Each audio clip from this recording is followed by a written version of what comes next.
We're worried about. You guys got to cut it out. I'm warning you now, all right? When Tough Tony Spilotro issued warnings, people listened. In Las Vegas of the 70s and 80s, Spilotro was a feared presence, the mob ambassador to Nevada, suspected in nearly 24 gangland hits, the leader of a burglary and extortion ring later known as the Hole in the Wall Gang, and the man who protected the flow of the skim from mob-tainted casinos back to the mafia bosses in the Midwest. During the 70s, Spilotro's muscle protected the skim as it poured out of casinos owned by mob frontman Alan Glick and operated by Spilotro's pal Frank Lefty Rosenthal. Glick and Rosenthal were forced out of gaming, but the skimming continued. And that's when Joe Yablonsky came to town, hand-picked for the job of finally cleaning the mob out of Las Vegas. I certainly did not think that everybody was a crook in Las Vegas. I mean, that's ridiculous.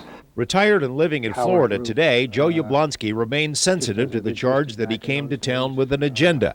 Going after organized crime was a top priority back then, he says, but in Las Vegas he found there remained a lot of loyalty to mobsters. The town revered such men as Mo Dalitz and Benny Binion, despite their status as longtime organized crime associates. It was tough to get a handle on Las Vegas. You could be scorned for being seen with an FBI agent having lunch, and at the same time your prestige would be enhanced by having lunch with a Spilotro type.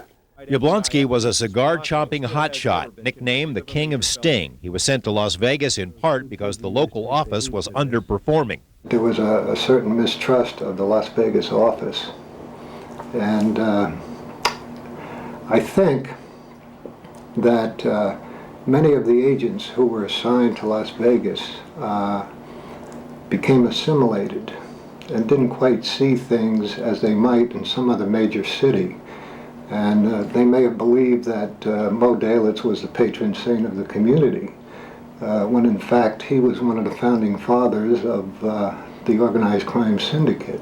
When Nevada officials gave a gaming license to Al Sachs to take over Alan Glick's tainted casinos, the FBI was amazed. Yablonsky's men began a new skimming investigation. They snapped photos of the skim in progress and made a case that bounced Sachs from gaming and put mafia bosses behind bars. They also busted Spilotro's hole-in-the-wall gang during a burglary, turned one of Spilotro's men into a government witness, and pressed indictments against Tough Tony himself. Spilotro was eventually murdered but was never convicted, in part because witnesses against him kept dying, and in part because of his lawyer, Oscar Goodman. Goodman says he never lost a case put together by Yablonsky. He suspects the FBI wanted to get him, too. Let's put it this way. They took plenty of shots, but the truth of the matter was I never crossed the line. I was tough. I like to think I was tough.